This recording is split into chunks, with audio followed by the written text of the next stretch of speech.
It's time. It's episode 74 of the ATM podcast. My name is Martin Devlin. I work for the platform. And with me, Mark Watson, a broadcaster of much note, many Olympic Games covered.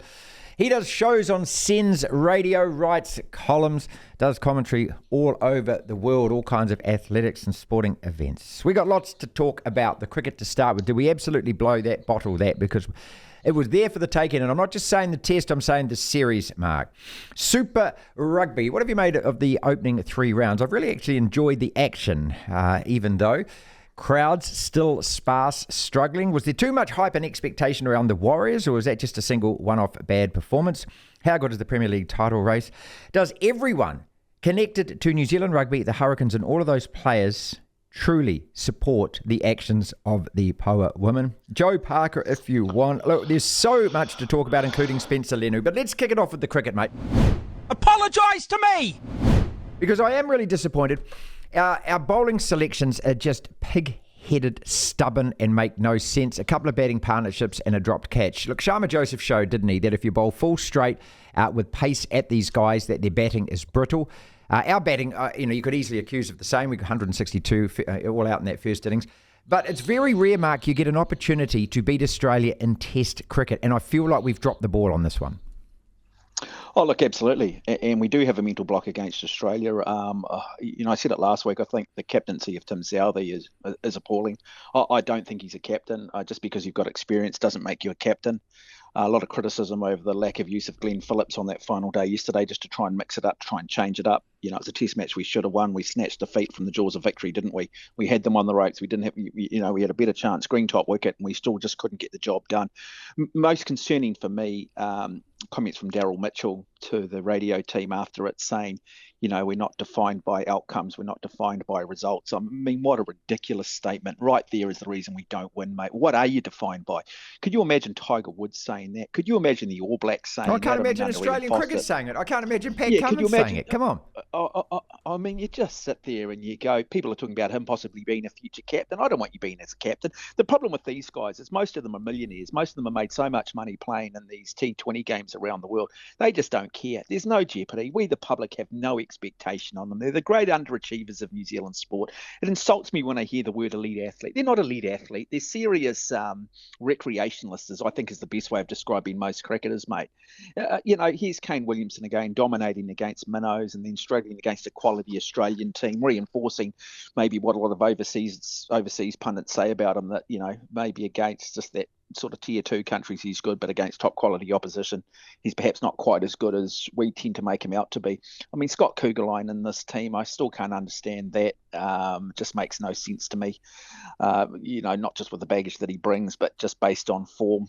We got a conservative coach, conservative selectors, and here we are again.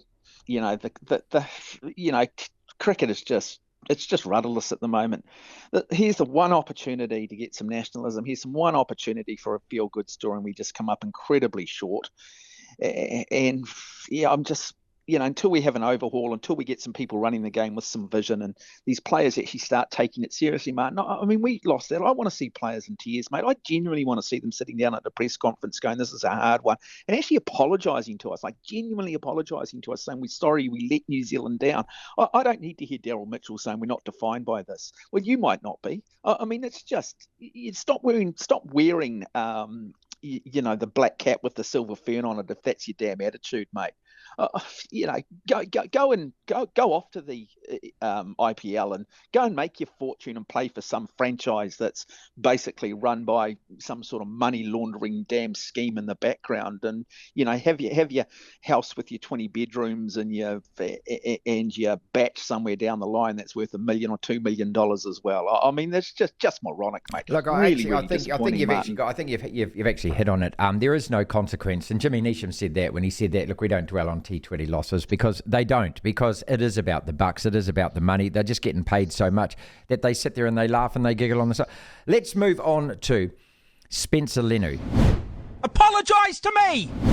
Topic du jour. 8 weeks for the racial insult in Las Vegas. 3 weeks for Reece Walsh for calling the ref a cheating C. 4 weeks for Montoya for his gay slur.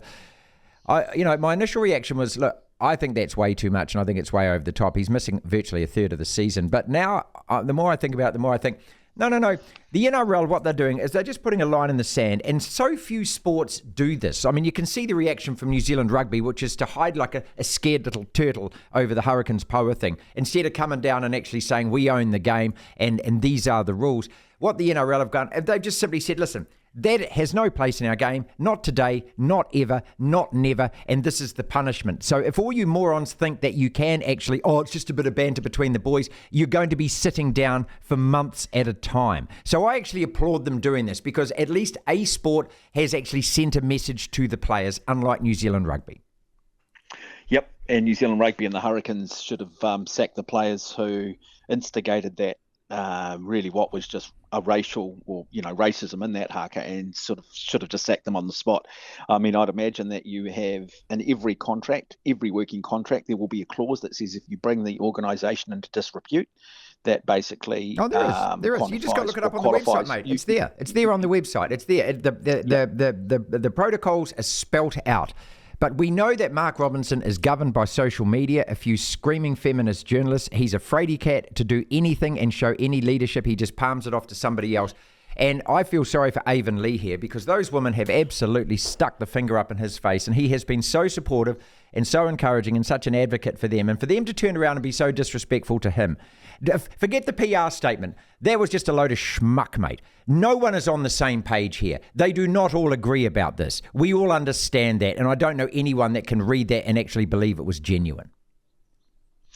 Yeah, no, 100%. And like I say, I mean, it's nothing short of complete and utter racism. Yeah, as I said, you've got a brand and an organisation which clearly, defines a set of values. Sponsors come on board and say, yep, we want to align with this particular organisation because they've got the target demographic that we sell our products to, but also they stand for what we stand for as an organisation. So there's a lovely synergy there. And when you come out and say these things, you basically put the whole organisation at risk.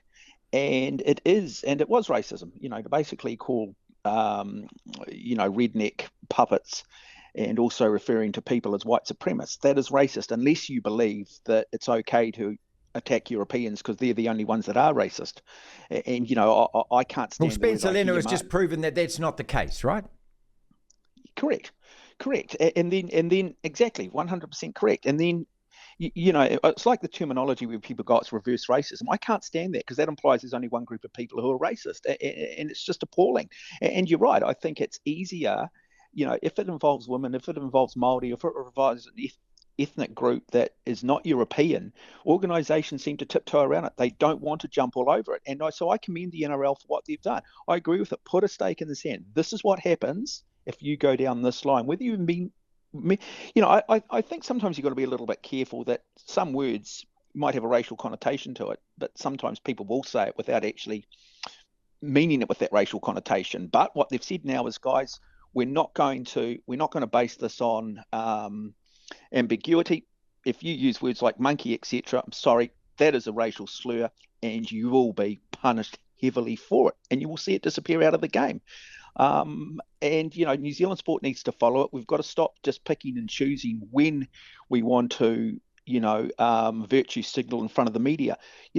Racism exists in every level of society, amongst every ethnicity. It's not exclusive to one group, and we've got to stop making out that it is exclusive to one group and therefore turning a blind eye when it does happen. Yeah, look, I don't want to dwell on the Hurricanes power thing, mate, because I now think it is a mainstream media beat-up clickbait story, and the mainstream media thrives on division. It thrives on splitting the country. It thrives on creating racial disharmony. But I just think, in terms of the employment side of it, what really frustrates me is that you were clearly told not to do it. You were asked kindly and tactfully and respectfully by your CEO not to do it, and you turn around and you do it again. And so they should be sacked. They should be sacked. Now mate. It's a circus right there on the act, spot. mate, is they what should it just is. be sacked. Well, I just can't be bothered, mate. I'm not reading another word about it. I'm not reading another article. I'm not watching another minute of it. As far as I'm concerned, the sport is dead. But where are Sky coming out? Where are Sky coming out? Well, no, they won't say a word, mate. They're the same as New Zealand Rugby and Mark Robinson. They won't say a word, mate. As far as they're concerned, that these women have a right to do this. Look, all you'd have to do is just throw a different sex into it, a different colour of the person doing it, some different words. If that was, for example, you and me playing for the Blues and we were attacking the Labour government like that, would we have got away with it? The answer is no. We all know that, right? We all know that for a fact. No, well, it's interesting because I was telling you that story about that situation I had with Sky where I went and presented a television proposal, and I had this derogatory comment come back, you're just trying to target 500,000 white middle-class males. Yeah, I am. And I'm like, because that's a damn good audience, you fool. Yeah, but I was actually just trying to target 500,000 subscribers. I didn't really define it by anybody. You're the ones that labelled it because of the reference I had to Mike Hosking. But I'm just sitting there going, hang on a minute. Not only is that racist, not only is that sexist. And it's funny, I put it to them. I said, look, if we substituted the word white with brown or black, would the evaluation remain the same, or could a different perspective emerge? Because they came back to me and said, we don't think there was any racial connotation in that. We don't think there was anything we don't think there was anything wrong with what was said. And I just sit there and go, you guys, this is what I go back to. You would if it wasn't involving European. And this is where society's got to move on and change. And again, I go back to the NRL. Good on you for doing what you're doing. And society falls over if we don't have one set of rules for everybody, if we don't have a legal system that's fair for everybody, whether it be at a macro level or at a micro level. And I think this is case in point. So I again, congratulate the NRL, and with you, the likes of Sky Television, the likes of New Zealand Rugby. Yeah, you've actually got to start. You've got to grow up here and actually be consistent and actually take a stance on this stuff. Apologise to me! The Warriors, mate, is it time to panic, or is it just a one-off loss, a one-off bad performance? Maybe the prick of the balloon is actually a good thing, because there's so much hype around this and it's unsubstantiated. The Warriors are going to win the comp this year. Look, every team gets better. We know that. You could see from Cronulla, they just did the most basic things right. They tackled hard. They had great scrambling defence. They were very determined, and they shut the points of attack down. It's a really simple game plan, but it effectively worked. The Warriors from here, what happens? Yeah, I have been a little bit reserved in my judgment on this Warriors team. I listened to a lot of the hype, and this is our year, and we're going to win the whole thing. And I just we do this every year. And we had a breakthrough season last year that took us all a little bit off guard, and congratulations to them. But I think it might have been on your show. I heard that the last time that we made playoffs back to back might have been, the 2-11-2-12 season, or the 2-10-11 season. So it's been a long time between drinks. It didn't surprise me that it came up slightly short. I think we've got Melbourne away this week. We could very well start the season 0-2. I think we've just got to be a little bit more reserved. I think we've got to wait halfway through the season what some of the injuries do. What I will say about the Warriors is the way they're doing things off the field has been brilliant, and that's certainly been the turnaround over the last 12 months, and great to see them continue with their transparency, their ability to front up, not just put a spin on everything, putting their coaches forward, allowing their personalities to come through in the media and building some little brands and getting some narrative around them as well.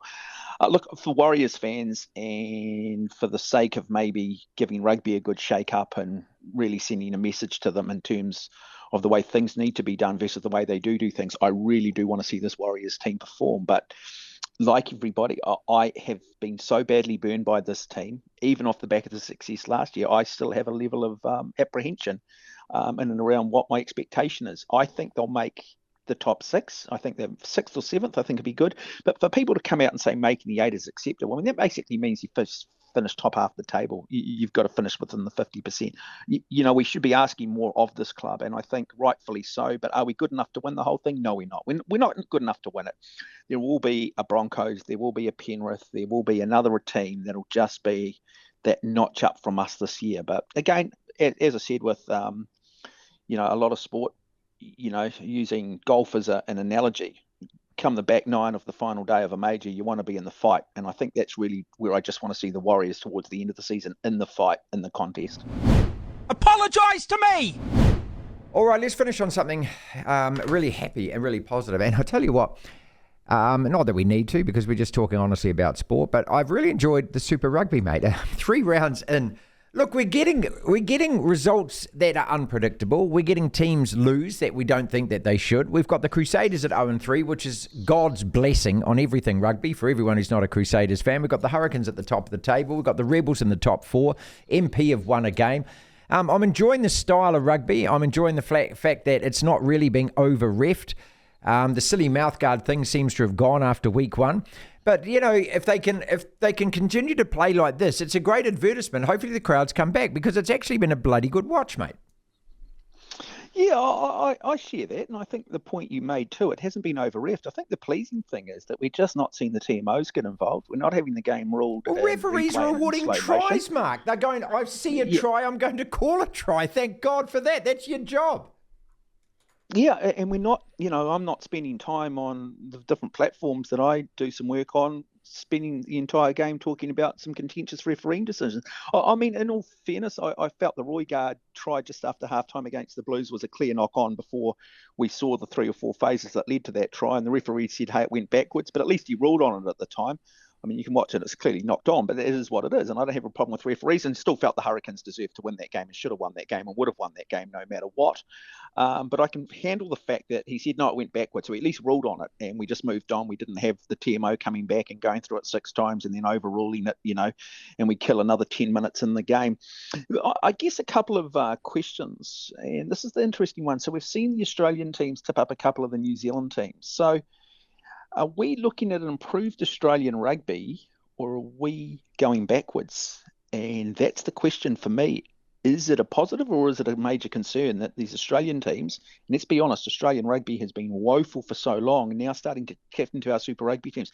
We know how many great players we've lost to Japan, but are we continuing from a player depth and from a player performance point of view, are we going backwards or are the Australian teams improving? Now, it's only 3 rounds in, and I guess time will determine that, but I think that is a question we should be asking. In regards to the Crusaders, I think the dynasty has come to an end. I think they will struggle. I think for the first time in a long time in that game against the Fijian draw, I think we saw Scott Barrett sort of struggling a little bit under pressure. There just doesn't seem to be quite the cohesion they've had in the past, certainly struggling at first 5'8". And Levi Armour to me just looked a little overweight, just looked too big, too heavy in midfield there.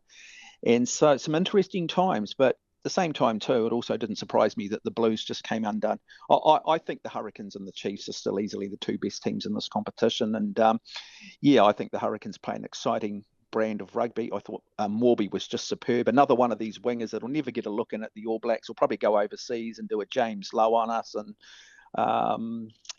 play for another international side and do damage to us in the long term. So I just hope we have the vision to look at guys like Morby and stuff going forward, and these young players that do put their hands up, that, this is a stepping stone to higher honours, Martin. Devlin. Yeah, the next rule. The platform.